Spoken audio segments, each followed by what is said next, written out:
சிவாய மகாபெரிவா திருடிகளே சரணம். மைண்ட்ஸ்பியர் நேயர்கள் அனைவருக்கும் என்னுடைய பணிவான வணக்கங்கள். நம்ம சேனலுக்கு சப்ஸ்கிரைப் பண்ண அனைத்து நல் உள்ளங்களுக்கும் நன்றிகள் நன்றிகள் நன்றிகள். போன வீடியோவில் போட்டது யார் யாரெல்லாம் ப்ராக்டிஸ் பண்ணுறீங்களோ அத்தனை பேருக்கும் என்னுடைய மனமார்ந்த நன்றிகள்.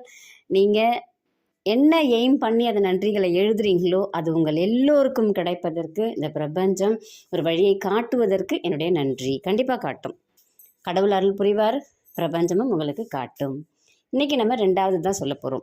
என்ன சொல்ல போகிறோம் அப்படின்னா, இப்போது நீங்கள் ஒரு ஒரு ஒரு பாசிட்டிவ் அட்மாஸ்ஃபியரை க்ரியேட் பண்ணியிருப்பீங்க. எல்லா பொருள்களுக்கும், எல்லா உறவுகளுக்கும், எல்லாத்துக்கும் நன்றி சொல்ல ஆரம்பிச்சிருப்பீங்க.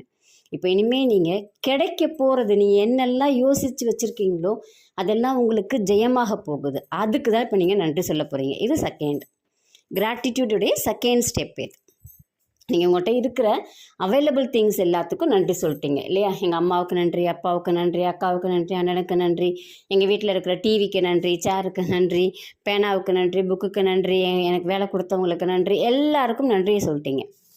இப்போது உங்களுக்கு என்ன தேவையோ அது கிடைச்ச மாதிரி நீங்கள் நன்றி சொல்ல போகிறீங்க. இப்போ எக்ஸாம்பிளுக்கு ஒரு பிள்ளை கமெண்ட்டில் போட்டிருந்தாங்க, எனக்கு கவர்மெண்ட் ஜாப் கிடைக்காது அப்படிங்கிற மாதிரி ஆஸ்ட்ராலஜி ஜாதகத்தில் சொல்லிட்டாங்க, எனக்கு 1 மார்க் 2 மார்க்கில் போகுது. அப்போது அந்த பிள்ளைக்கு அவங்க சொன்னது தான் மைண்டில் இருக்குது, அதனால தான் அந்த பிள்ளைக்கு அது கிடைக்காம எட்டக்க போகுது. அதுலேருந்து அந்த பிள்ளை வெளியில் வரணும். வெளியில் வந்து எனக்கு கிடச்சிருச்சுன்னு சொல்லணும். இப்போ அந்த பிள்ளையுடைய தேவையை தான் நான் எக்ஸாம்பிளாக வச்சு உங்களுக்கு நான் சொல்ல போகிறது, சரிங்களா?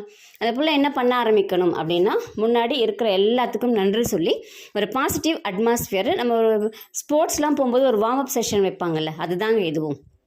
அது மாதிரி எல்லாத்தையும் செஞ்சிட்டோம். இப்போ செகண்ட் ஸ்டெப், எனக்கு அரசு உத்தியோகம் கிடைத்ததற்கு நன்றி, அதுவும் இன்றே கிடைத்ததற்கு நன்றி அப்படின்னு சொல்லி எழுத ஆரம்பிங்க. நீங்கள் எந்த ஜாபை எய்ம் பண்ணுறீங்களோ அந்த ஜாபையே மென்ஷன் பண்ணி எனக்கு கிடச்சிருச்சு. இப்போ சப்போஸ் நீங்கள் டிஎன்பிஎஸ்சி குரூப் 2 எழுதியிருக்கலாம், இல்லை வேறு ஏதாவது எக்ஸாம் எழுதியிருக்கலாம். நீங்கள் என்ன எழுதுறீங்களோ அந்த இதில் நான் தேர்ச்சி பெற்று வேலையில் சேர்ந்ததற்கு, அதுவும் வேலையில் இன்றே சேர்ந்ததற்கு நன்றி அப்படின்னு எழுத ஆரம்பிங்க. அப்போது உங்கள் பிரெயின் என்ன பண்ண ஆரம்பிக்கும் அப்படின்னா, இதெல்லாமே சயின்ஸ் தாங்க. உங்கள் பிரெயின் என்ன பண்ண ஆரம்பிக்கும் அப்படின்னா, நீங்கள் எழுதுறத லிசன் பண்ண ஆரம்பிக்கும், அப்சர்வ் பண்ண ஆரம்பிக்கும். உள்ளுக்குள்ளே ஒரு ஃபைட்டு நடக்கும்.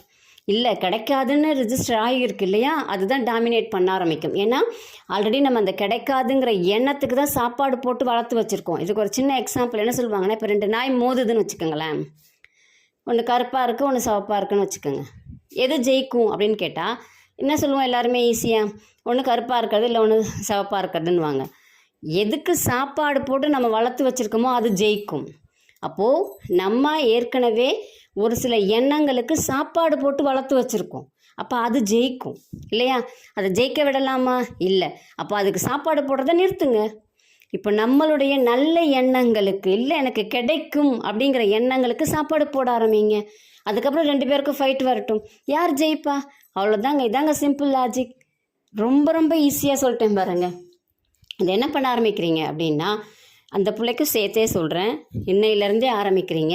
உங்களுக்கு என்ன தேவைகள் இருக்கோ ஒரு 2-3 எடுத்துக்கோங்க, நிறைய எடுக்காதீங்க.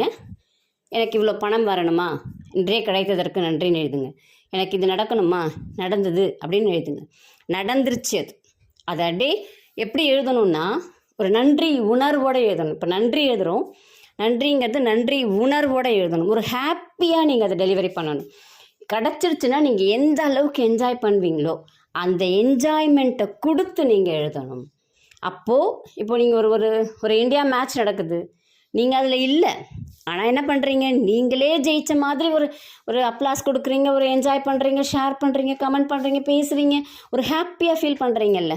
அந்த மாதிரி உங்கள் மைண்ட் என்ன பண்ணணும்னா, கிடச்சிருச்சு அப்படிங்கிறத ஃபீல் பண்ணி நீங்கள் எழுத ஆரம்பிக்கணும்.